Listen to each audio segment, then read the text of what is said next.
Salut tout le monde, bienvenue dans cette nouvelle vidéo. Aujourd'hui, voilà, petite nouveauté, alors que vous ne voyez pas, mais que moi je vois très très bien.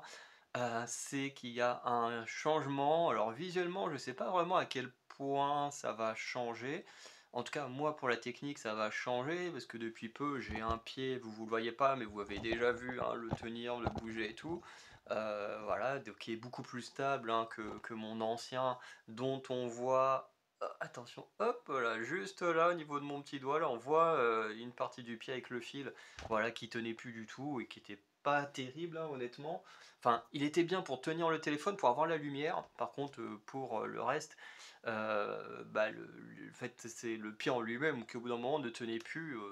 Là où celui que j'ai actuellement, je pense qu'il tiendra beaucoup plus longtemps. Et en plus, on a une bonne mobilité à la main, donc pour faire du vlog, ça sera pas mal. Et surtout, la nouveauté, eh ben, c'est tout simplement que dans mon malheur, eh ben, on a quand même un peu de réconfort, hein, parce que euh, mon ancien téléphone, hein, j'ai connu des galères. Ceux qui suivent mes vidéos depuis longtemps le savent. Hein. Voilà, avec mon ancien téléphone, voilà, qui est là. Bon, en plus il s'allume, mais voilà, qui en vrai, hein, parce que à chaque fois je faisais les vidéos, je pouvais pas vous montrer, parce que forcément je peux pas vous montrer l'objet avec lequel je filme. Mais maintenant que j'ai changé de téléphone, même si bon, j'aurais préféré ne pas le faire, mais en même temps, bah, c'est plutôt pratique. Mais c'est que voilà, au début je tournais, c'était très bien, sauf que comme vous pouvez le voir, bah, au bout d'un moment, hein, il s'est fissuré pile au niveau de la caméra, ce qui veut dire que je pouvais plus me filmer comme je le fais actuellement, donc en pouvant regarder mon retour, ce que je fais actuellement. Vous voyez comme mon regard il va comme ça, c'est que je regarde mon retour, et là quand je regarde de ce côté-là, c'est que je regarde l'objectif. Et bon, des fois vous me verrez regarder ailleurs, hein, parce que bon là j'ai pas de texte, parce que pour dire ce qu'il y a à dire sur koh, il n'y a pas besoin de texte, hein. Mais voilà. Ce qui fait qu'au début l'image était pas bonne du tout, ce qui m'obligeait à retourner mon téléphone, donc de filmer avec ce côté-là. Sauf qu'avec ce côté-là, bah, je perdais toute l'information. Je pouvais pas savoir à quel moment j'avais plus de batterie, à quel moment j'avais plus d'espace, à quel moment le truc avait arrêté de filmer sans que je m'en rende compte. Enfin bref, c'était plein de facteurs qui faisaient que ça devenait compliqué de faire les vidéos. Et en plus de ça, l'intérieur ici, là, pour brancher casque ou micro, ne fonctionnait pas non plus au bout d'un moment. Donc c'est pour ça que j'ai un casque Bluetooth. Euh, mais l'avantage, c'est que là, bah, j'ai tout un appareil que j'avais acheté. Et sur le coup, je l'ai acheté parce que je dis, oh ouais, c'est pratique et tout. Et après, je me suis dit, en fait, c'est con.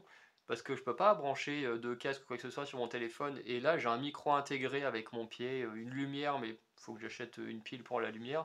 Bref, une très bonne installation, nouveau téléphone, donc il me permet de filmer, d'être moins embêté par le temps. Parce que, bon, avec mon ancien téléphone, du coup, j'avais que une dizaine de gigas d'espace, que ce soit sur le téléphone et sur ma carte mémoire. Alors que là, si je compte pas ma carte mémoire, j'ai plus d'une centaine de gigas d'espace, donc je peux déjà un peu plus enregistrer que d'habitude. Donc voilà, je suis moins à me presser comme par moment et tout quand je fais des vidéos, à me dire oula, faut que je me dépêche parce que sinon je vais pas avoir assez d'espace et du coup j'aurai pas le temps de finir ce que je dis. Enfin bref. Donc voilà, petite intro un peu particulière, parce que bon voilà, comme je disais, en ce moment il m'arrive plein de galères, mais comme je disais, dans ce malheur, il y a un petit bonheur en ayant ce nouveau téléphone qui permettra de faire des meilleures vidéos, et avec toute cette installation, bah voilà, ça me permet d'avoir un truc stable, un micro branché directement au téléphone, donc il me fait gagner du temps pour le montage, parce que bon, c'est pas non plus hyper long de synchroniser son et image, mais au moins quand je me filme, bah, c'est un gain de temps que j'aurai, donc voilà, c'est déjà pas mal. Bon. Nouveauté à partir de maintenant, quand je parlerai de koh, c'est que je parlerai de koh au niveau des épisodes coupés en deux. À chaque fois j'en parlerai ensemble. Ce qui veut dire que maintenant, réunification qui est coupée en deux, j'attendrai le deuxième épisode pour parler de la réunification. Parce qu'honnêtement, moi, c'est un truc qui commence à me gaver, les épisodes coupés en deux.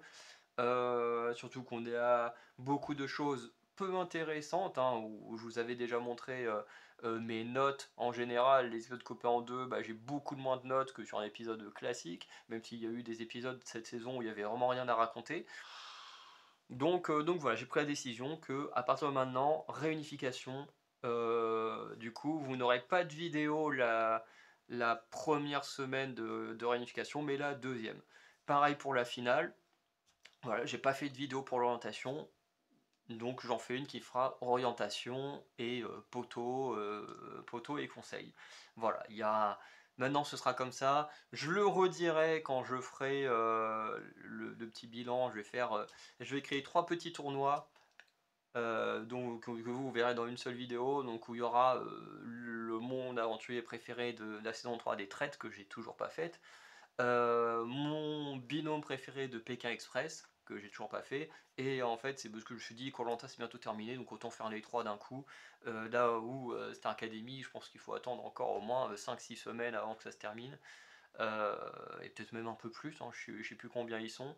Donc je dis là, voilà, on va quand même pas attendre la fin de Star Academy, parce qu'on est Star Academy va se terminer, qu'on va réenchaîner avec sûrement un nouveau truc, peut-être une nouvelle saison des traîtres ou un autre truc du genre, donc voilà. Euh, et quand la prochaine saison de koh reviendra, je le redirai à nouveau dans la vidéo présentation des candidats. Enfin bref, je le répéterai de temps en temps, histoire que voilà, ce soit bien installé, que maintenant c'est comme ça, et que comme ça vous savez que quand il y a un épisode coupé en deux, et ben la review viendra sur l'épisode 2, mais englobera les deux épisodes qui techniquement sont censés en faire qu'un seul, comme c'était à l'époque. Voilà. Et j'aime pas faire cette phrase de vieux con. Mais pour ça, koh c'était mieux avant. Voilà, réunification en un épisode, c'était mieux. Finale en un épisode, c'était mieux. Et justement, on va expliquer pourquoi c'était mieux avec l'épisode de cette année, hein. Enfin les deux épisodes du coup, non c'est en deux, qui résument bien ce que je pense. Et que je pense ceux qui connaissent koh depuis longtemps vont plutôt être d'accord avec moi. C'est que, en gros, on a eu l'orientation. L'orientation, à l'époque, ça durait peut-être, allez, je sais pas, 40 minutes, à tout casser, 40, ouais, je pense une quarantaine de minutes. Faudrait regarder un vieil épisode et, enfin, ouais, une finale d'un ancien épisode, mais voilà, un épisode, même si c'était le vendredi, il fallait quand même que ça tienne entre 21h et à peu près, bah, du coup, 23h minuit. Donc voilà, il y avait quand même un temps assez large, bon quand même avec une demi-heure de pub, hein, parce que ça, la pub, on a toujours eu des tonnes. Donc ça fait un épisode d'à peu près, voilà, 2h30 où il faut tout caser, hein, 2h30, 3h où il faut caser, bah, présenter les aventuriers qui restent, faire l'orientation, présenter les 3 aventuriers restants, en sachant qu'il y a une période où on reparlait de tous les aventuriers de la saison, non, quoique c'était pas à ce moment-là.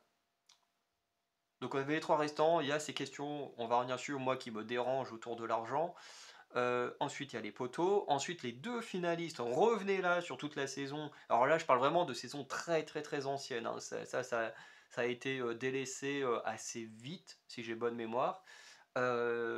Mais voilà, on avait les 2 finalistes qui en gros revenaient sur toute la saison en mode, t'avais des petits indices qui faisaient référence aux aventuriers, puis t'entends ah oui bah machin, je me souviens qu'il avait fait tel truc, ah oui bah bon bah moi il était pas dans mon équipe donc je m'en souviens, enfin j'ai aucune connaissance de machin.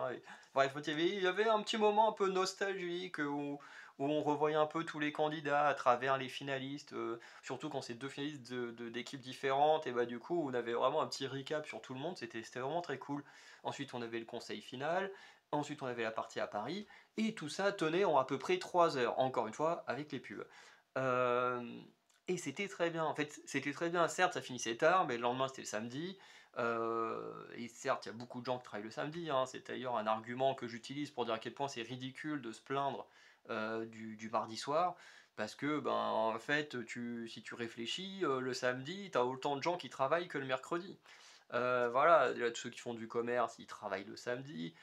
tous ceux qui travaillent dans des métiers comme l'aide à la personne, dans les hôpitaux, dans la police, enfin, je veux dire, la police, la gendarmerie, ça revient à peu près au même, les pompiers, enfin bref, il y a énormément de métiers qui travaillent, les bibliothèques, enfin bref, quasiment tout le monde en fait, une grosse partie des métiers en fait, et une majorité même des métiers travaillent le samedi. Donc, ok, à chaque fois on trouve l'argument des enfants, mais que moi je peux entendre. Après, j'ai pas d'enfant, donc moi c'est un argument qui me concerne pas, mais que je peux entendre. Mais ceux qui trouvent l'argument de oui, mais demain je travaille, bah oui, toi peut-être que tu travailles pas, mais en attendant, au moins la majorité du pays travaille le samedi. Donc voilà, faut pas non plus tout le temps être égoïste, quoi. Donc les enfants, je veux bien entendre, le travail, ça je peux pas l'entendre au vu du nombre de personnes, hein. Je pense qu'il y a tous les chauffeurs, hein, taxis, chauffeurs de bus, bref. Voilà, il y a quand même énormément de gens qui travaillent le samedi. Et voilà. Donc, pour moi, le format d'avant, il était digeste. Voilà, pour moi, il était suffisamment digeste. Parce que déjà, l'orientation était plus courte. On avait une orientation, on va dire, de 30-40 minutes. Pour moi, c'était suffisant. En fait, ça allait quand même assez vite. Toi, tu avais du suspense, mais ça allait quand même assez vite. Là, bah, du coup, l'orientation, elle dure pas loin d'une heure. Parce que moi, je l'ai regardé en replay, l'orientation. C'est un épisode de 50, enfin une partie de 58, une partie de 30 minutes. Donc ça fait à peu près 1h20, donc t'as pas loin d'une heure d'orientation. C'est quand même un petit moment de discussion, la célébration à la fin, et puis machin. Donc c'est très long. C'est très long, presque une heure, voire même une heure d'orientation. C'est beaucoup trop long. C'est beaucoup trop long. Alors certes, c'est divertissant parce que c'est l'orientation, qu'il y a un côté très cool. Bon, même si cette année, comme a pu le dire Maxime, ça a été une année assez fair-play, donc c'était même moins divertissant que d'autres années où voilà, ça se rentrait dans l'art ou des trucs comme ça. Euh, mais, euh, mais là, voilà, c'était sympa, mais une heure à regarder des gens chercher des objets dans la forêt, bon, franchement, c'est long, c'est long. Et puis en plus, t'as que ça, en fait. T'as même pas la continuité, je veux dire, l'orientation, ça fait partie de la finale. Ça fait partie de la finale. Et là, bah, en fait, t'as pas l'impression que t'es à la fin du jeu quand tu regardes l'orientation, tu as l'impression que t'as une étape intermédiaire. Et c'est pas le cas de l'orientation. L'orientation est censée faire partie de la finale. Je veux dire, avant qu'on coupe les épisodes en deux, quand on te disait on regarde la finale, et ben la finale c'était orientation, poteau, conseil final. On gardait le rythme classique d'un épisode. On voit un peu le camp, une épreuve. On voit un peu le camp, une épreuve, conseil. La finale gardait totalement cette structure. On voyait un peu le camp l'orientation, un peu le camp avant les poteaux, un peu de moments sur le camp, puis le conseil final. La finale gardait exactement la même structure qu'un épisode classique. À une chose près, c'est que bah là, à la fin d'épisode, bah, t'avais ton gagnant. Voilà. Et moi personnellement, voilà, c'est quelque chose qui me dérange un peu. Parce qu'au final, on fait tout en plus long, et du coup l'orientation en plus long, certes ça reste assez divertissant, mais pas autant que avant où il était plus court, et en plus bah, l'orientation perd de tout son sens. Là où avant il prenait un peu la place entre guillemets d'une épreuve de confort, bah là c'est juste un épisode, c'est clairement un épisode d'épreuve en fait. C'est pendant une heure et quart, tu suis juste une épreuve. Voilà, c'est juste ça. Donc en vrai, tu n'as pas vraiment d'histoire qui se raconte, voilà. Donc c'est pas intéressant. Même si, encore une fois, l'épisode cette année était bien. Voilà. On a 3 repères, 5 aventuriers, seulement 3 iront sur les poteaux. Le plus malin, c'est Thibaut, qui a pu aller sur un repère tout seul et être tranquille, et du coup qui lui a permis de gagner l'épreuve en à peu près une heure et quart, un truc comme ça. Donc belle performance, assez loin des records, mais quand même très belle performance. Il faudrait regarder à chaque fois combien de temps a mis le gagnant de koh enfin le gagnant de l'orientation pour l'emporter, parce qu'il y a eu des cas où ça a été très très très très rapide. Voilà, nous on a eu des cas où ça a été, très, très, très long aussi, même pour, que le premier poignard soit trouvé. Donc je pense que Thibaut, à mon avis, il est quand même parmi les plus rapides si on prend les quasi 30 saisons, ensemble. Ensuite, bon, ben, Charlotte Ilyes était, sur un autre arbre repère. Les 2 ont fait tout ce qu'ils pouvaient pour chercher. Alors j'ai pas trop aimé, le comportement des fans d'Ilyes sur les réseaux sociaux, qui se sont, beaucoup attaqués à Charlotte, tout simplement parce que, ça arrivait, que Charlotte, regarde un peu ce que fait Ilyes pour, bah, du coup analyser, l'espace et comprendre où pouvaient être certaines choses, chose qui est tout à fait normale. Et surtout, juste avant, tu as quand même Ilyes, qui nous dit, «Oui, bah, si tu trouves, la balise ou je sais pas quoi avant moi, je te colle le cul, voilà, je j'hésiterai pas à jouer de cette manière-là».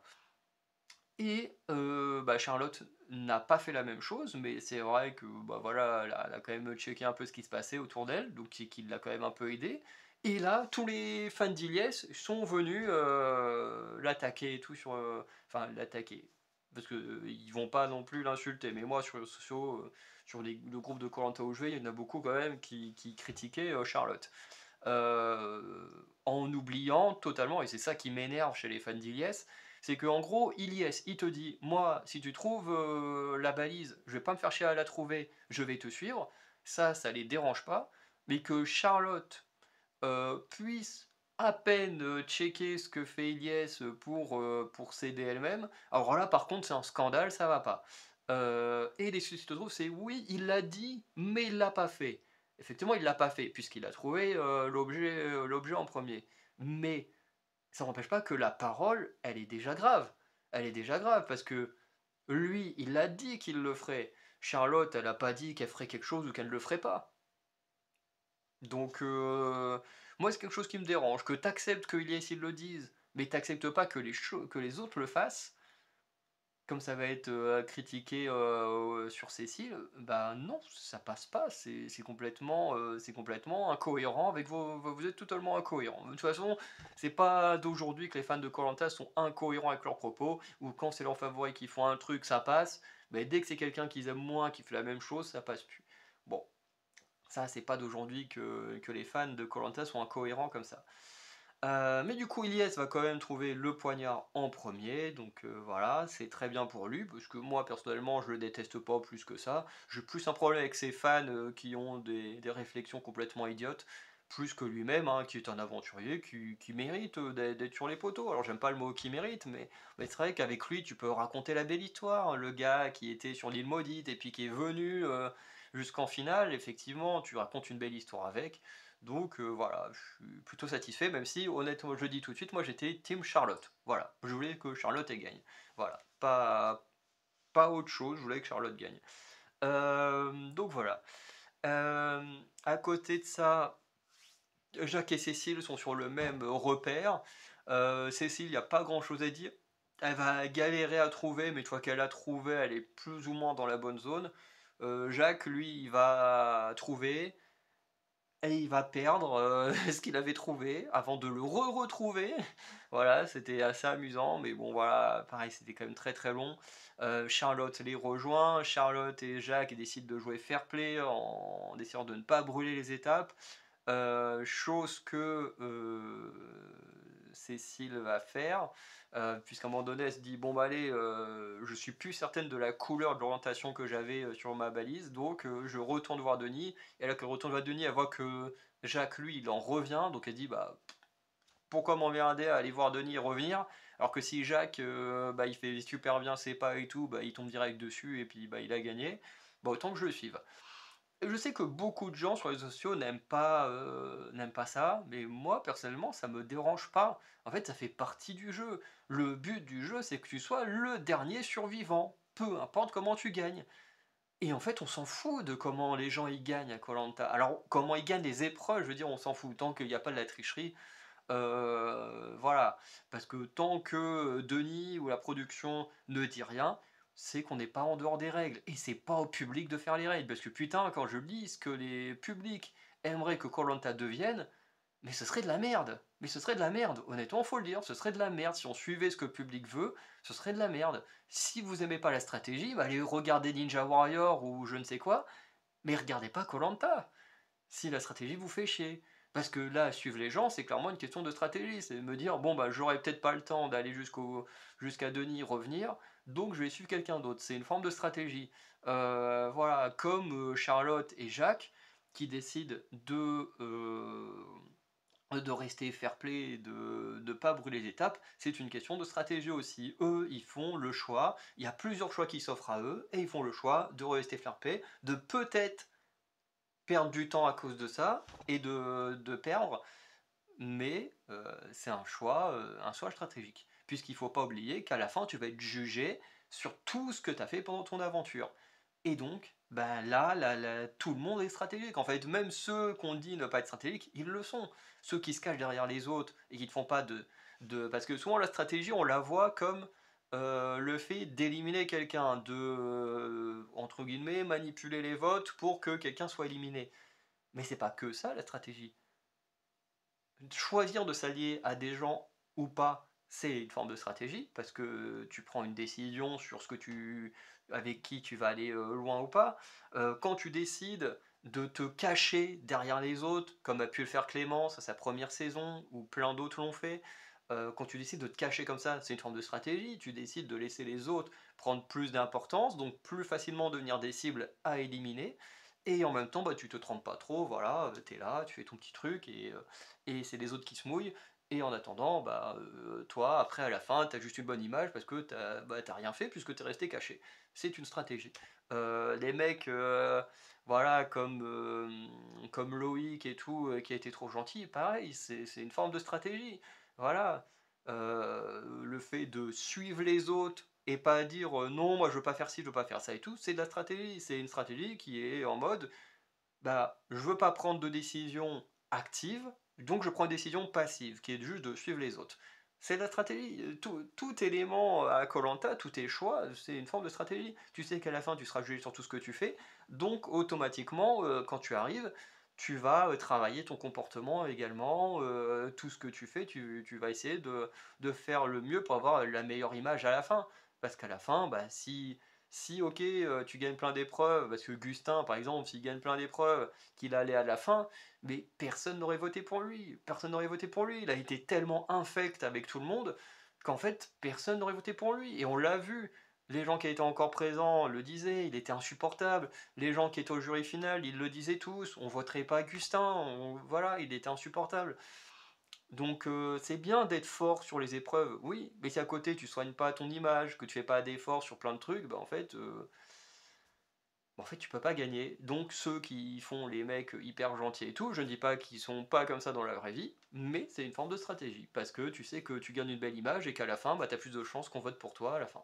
Donc voilà. Donc ceux qui ont un problème avec toutes ces choses-là, bah, un conseil, arrêtez de regarder koh. Voilà, et arrêtez de nous casser les couilles sur les réseaux sociaux. C'est aussi simple que ça parce que ça commence à devenir très très très chiant. Voilà. Tout ça pour revenir au fait que pour moi, Cécile qui suit Jacques et tout, ok, c'est pas fair play, mais c'est dans les règles. À partir du moment où elle est pas punie, on lui dit pas faut pas faire ça, c'est que c'est dans les règles. Donc, elle les joue selon les règles qu'on lui a données, et c'est comme ça. Euh, Après, en plus, elle a pas gagné, c'est quand même Charlotte, et là j'étais très content que ce soit Charlotte qui trouve le poignard et qui du coup ira sur les poteaux. Voilà. Donc, orientation, beaucoup trop long, mais plutôt sympa, soulagé que Charlotte soit sur les poteaux. Ensuite, l'épisode de la finale, du coup qu'on a eu hier au moment où j'enregistre. Euh, C'était trop long. C'était trop long. Honnêtement, j'avoue que j'ai pas tout regardé. Alors, j'ai regardé les poteaux, bien entendu. J'ai regardé le conseil final, bien entendu. Tout ça a duré un peu plus d'une heure, à peu près une heure et quart. Euh, Ensuite, bon, j'avoue que ce qui s'est passé à Paris, je vais pas regarder, hein. D'ailleurs, si fin 2025, fin 2025, il y aura un tournoi sur les X-Men qui sortira sur ma chaîne de littérature. Et là, on verra la finale de la fin du dépouillement. J'espère que ça va pas me bloquer ma vidéo. Mais on verra à la fin du déploiement parce que, bah, du coup, genre ce qui se passe à Paris, c'est tellement nul, franchement c'est chiant. Ça raconte rien d'intéressant, c'est juste: «Hop, on fait un recap de ce qui s'est passé, pendant toute la saison».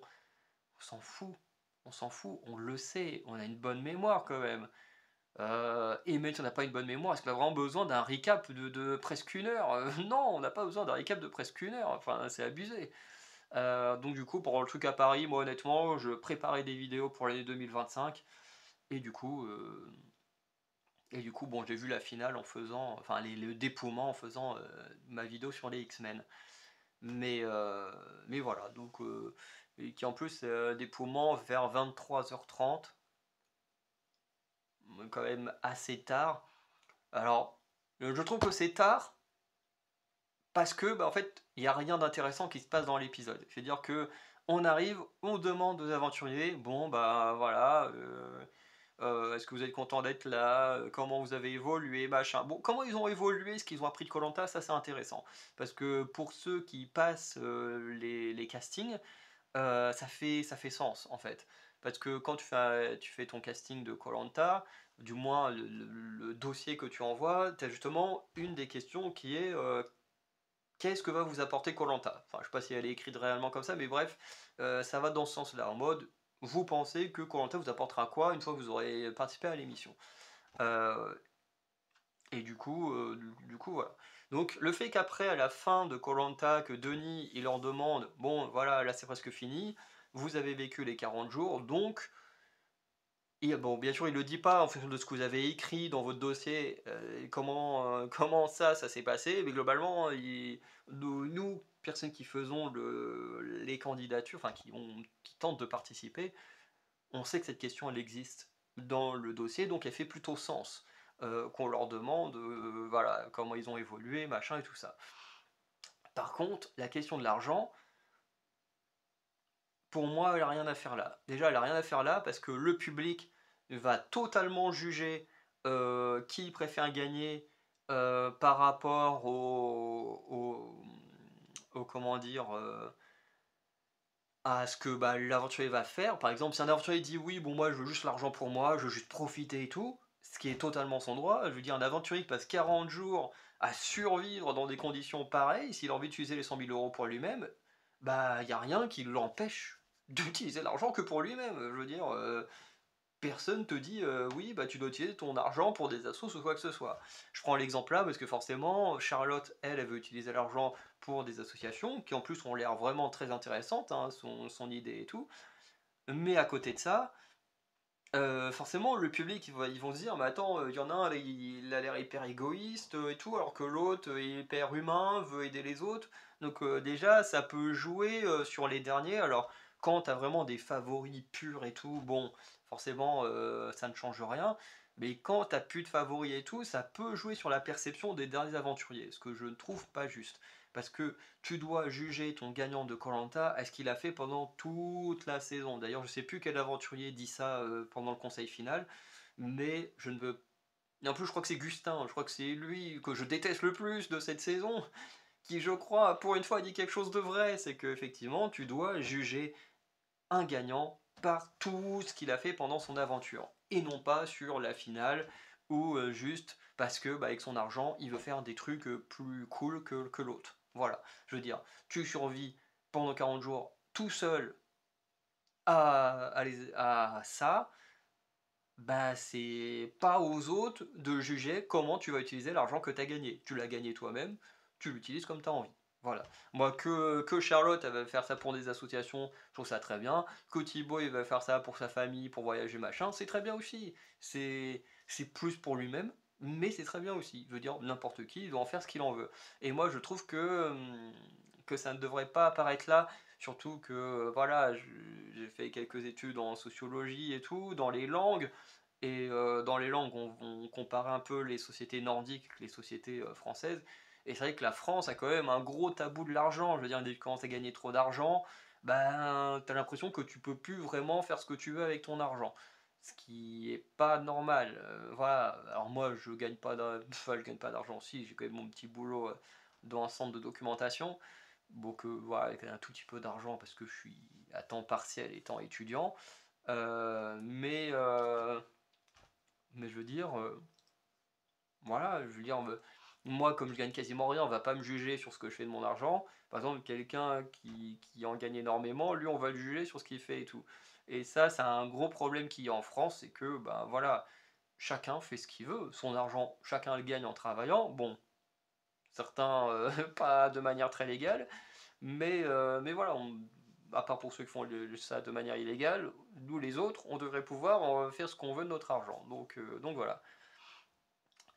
Je trouve que la question pour moi est un peu maladroite. En plus, après, Jack la pose au conseil. Je crois que c'est la première fois que soit un aventurier le demande, soit un aventurier est laissé au montage le demander. Mais je trouve que c'est hyper maladroit. Genre, c'est comme si tu allais recevoir ton salaire et qu'on te dit, bon, bah là, tu vas faire quoi avec ton salaire, là, que je décide si je te préfère toi ou l'autre. Bah, c'est pas ouf, quoi. Enfin, la question, pour moi, elle est totalement déplacée. Je veux dire, dans ton quotidien, tu demanderais pas aux gens, qu'est-ce que tu vas faire de ta paye ou machin. Enfin, personne le fait. Ou très rarement. Et je trouve qu'à koh c'est pareil. Alors oui, c'est pas du travail, même si techniquement ils signent des contrats, donc ça revient un peu au même. Hem, la question de qu'est-ce que tu vas faire de ce que tu as gagné, pour moi, elle devrait pas être posée. Après, c'est personnel pour moi, mais pour moi, elle devrait pas être posée. On devrait pas juger les gens par rapport à ce qu'ils vont faire de l'argent qu'ils vont gagner, surtout si pour certains, ça va jouer sur leur vote. Parce que vu le nombre de votes que Charlotte a reçu face à Thibaut, je suis quasiment sûr que son idée d'association a attiré quelques votes sur elle. Ce qui me dérange pas, parce que moi je voulais que Charlotte gagne, mais, euh, mais vous voyez où je veux en venir. Donc ensuite on a les poteaux qui durent facile 40 minutes, 40 minutes, 50 minutes peut-être même. C'est long, c'est long, c'est chiant. Genre juste pour regarder des gens sur un poteau, c'est chiant, on se fait chier. Et franchement, je me faisais très très chier. À côté de ça, je me matais un documentaire sur les policiers dans ma ville. C'est hyper intéressant. Je m'en suis maté un deuxième là ce midi en mangeant. Enfin, je trouve que c'est un truc de fou, parce que là, quand tu regardes un truc sur la police et que ça se passe dans ta ville, tu vois plus l'émission de la même manière. Je veux dire, quand tu regardes des trucs sur les flics ou peu importe, sur la criminalité dans des grandes villes et tout, à Marseille, Paris, tout ça, bon, tu dis ok, de toute façon, c'est pas chez nous, machin. Bon, là, regarde ce genre de documentaire, mais dans sa ville, tu dis putain, il y a quand même des sacrés tarés dans ma ville. Euh, Tu dis là, on voit plus les choses de la même manière. Bon, en tout cas, je trouvais ça beaucoup plus passionnant que regarder les poteaux. Parce que les poteaux, c'est juste chiant. Voilà. Au bout d'un moment, forcément, Ilyes va tomber. Et sur le dernier, où ils sont censés à la fin se retrouver sur un tout petit carré, c'est Thibaut qui tombe et Charlotte qui reste en jeu. Et j'avais déjà dit que voilà, Charlotte là-dessus, elle serait hyper avantagée et qu'elle avait le plus de chances de gagner les poteaux. Voilà.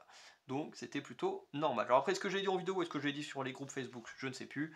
Mais en tout cas, j'avais déjà plus ou moins pré-shot et c'était logique. Au vu des performances précédentes qu'on a eues, c'était logique. Ilyes, sur la plupart des épreuves statiques comme ça, a fait partie des premiers éliminés.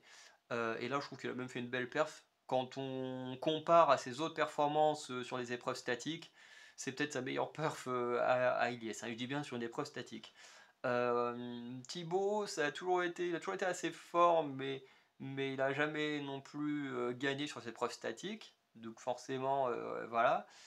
Et bon, bah, Charlotte, sur les épreuves statiques, a toujours fait des très belles perfs, dont gagner les paresseux, parce que sur l'épreuve de l'étoile, je crois qu'elle était restée assez longtemps, mais n'avait pas gagné.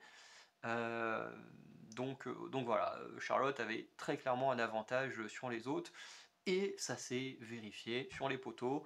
Encore une fois, très chiant à regarder, mais très content que Charlotte les remporté, parce que j'avais très peur que les garçons se choisissent entre eux et ne choisissent pas Charlotte. D'ailleurs, Thibaut avait essayé de mettre une règle en place du oui, le premier qui tombe, on le choisit et tout. Parce que personne n'avait très envie dessus, chacun se disait ouais, je préfère faire mon choix. Bon, au final, le choix de Charlotte, c'est de faire exactement la même chose que Thibaut avait en tête.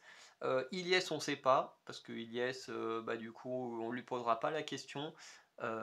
Et bah, surtout qu'il a perdu et qu'il ne sera pas choisi, quoi. Donc voilà. Mais je serais très curieux de savoir qui Ilyes aurait choisi et s'il avait gagné. Euh, Honnêtement, je suis assez curieux. Euh, En tout cas, Ensuite, on passe au conseil. Donc au conseil, on a d'abord, Jacques et Cécile, les parents de l'orientation qui arrivent. Il se passe pas grand-chose d'intéressant, hein. Honnêtement, il s'installe, il y a pas grand-chose d'intéressant. Ensuite, Ilyes, il arrive, pareil, il se passe pas grand-chose d'intéressant. Voilà, pareil, ça s'installe, il se passe pas grand-chose. Euh, du coup, Charlotte et Thibaut, ils arrivent.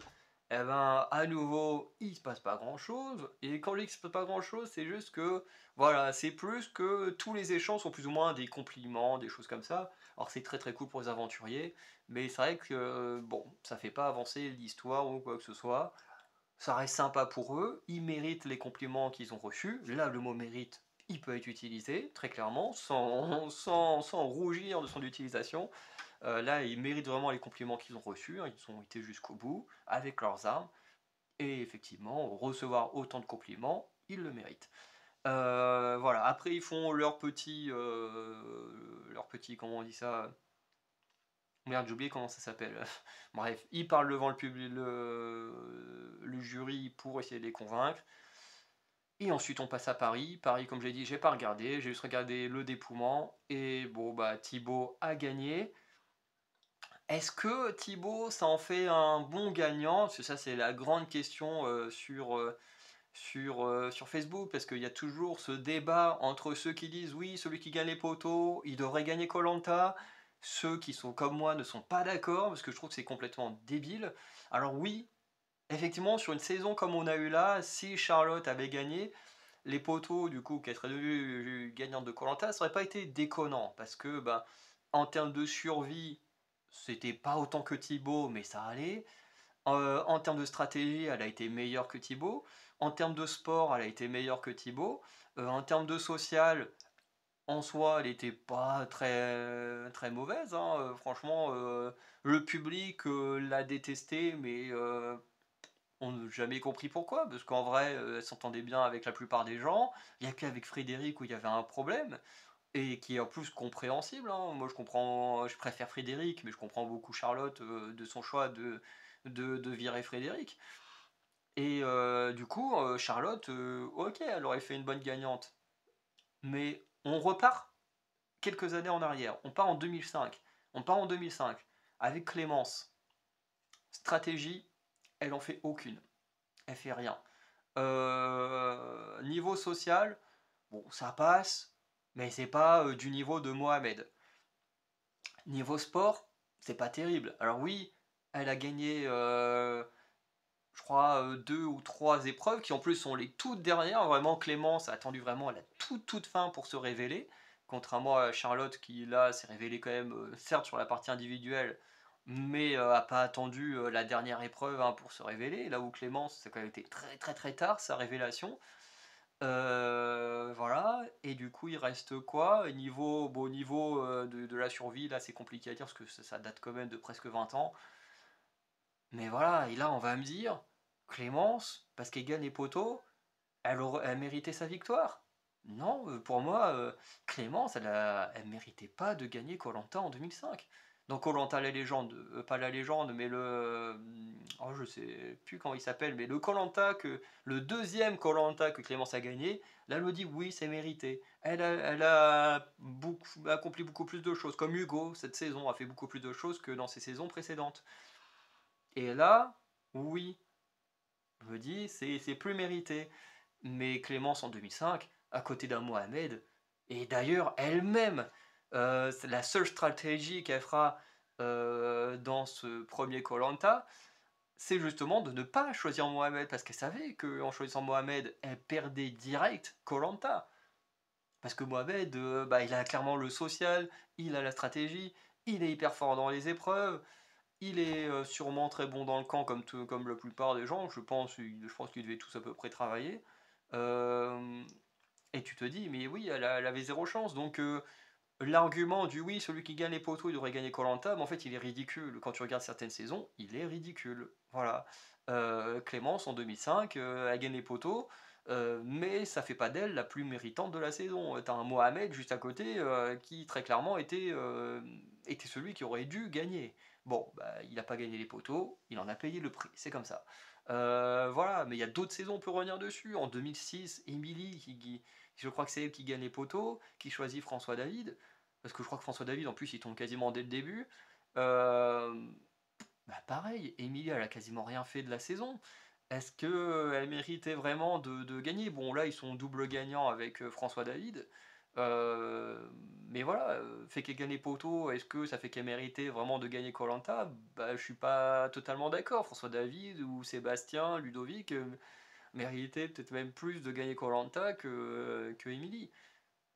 Donc voilà, moi personnellement, je sais pas ce que vous en pensez, mais moi cet argument de celui qui gagne les poteaux devrait gagner koh je suis pas totalement d'accord.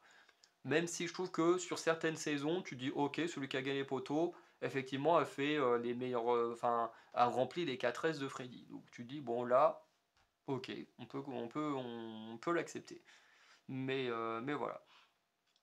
En tout cas, Thibaut reste quand même un bon gagnant, je trouve, hein. Oui, je disais ça parce que oui, sur les réseaux sociaux, il y a ce débat en mode qui des deux est le meilleur aurait dû gagner. Est-ce que d'un coup, des gens se mettent à défendre Charlotte alors qu'ils ont craché dessus pendant des semaines?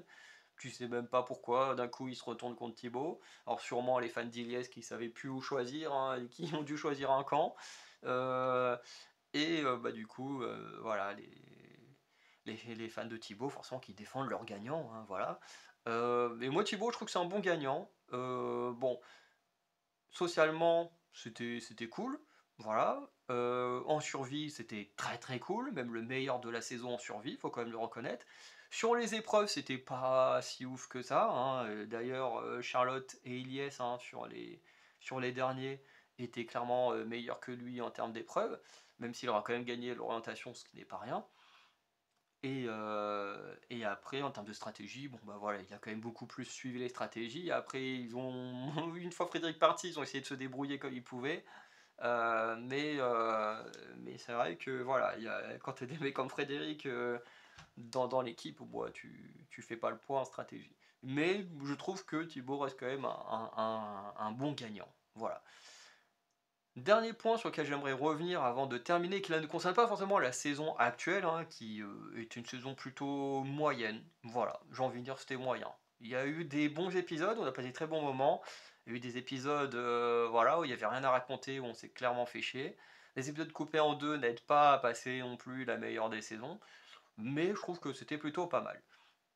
Mais en dehors du cadre de cette saison-là, même si ce que je vais dire concerne quand même la saison, mais vous allez comprendre, c'est que quand vous êtes des nouveaux fans de koh un conseil, faites attention à ce que vous dites sur Internet. Internet devient de plus en plus violent avec les gens et faites attention à ce que vous dites. Faites attention à ce que vous dites parce que je prends l'exemple d'une personne qui la semaine dernière elle met un post. Alors je dis elle, c'est peut-être un mec, hein. Voilà, c'est une façon de parler. Comme on dit une personne, voilà.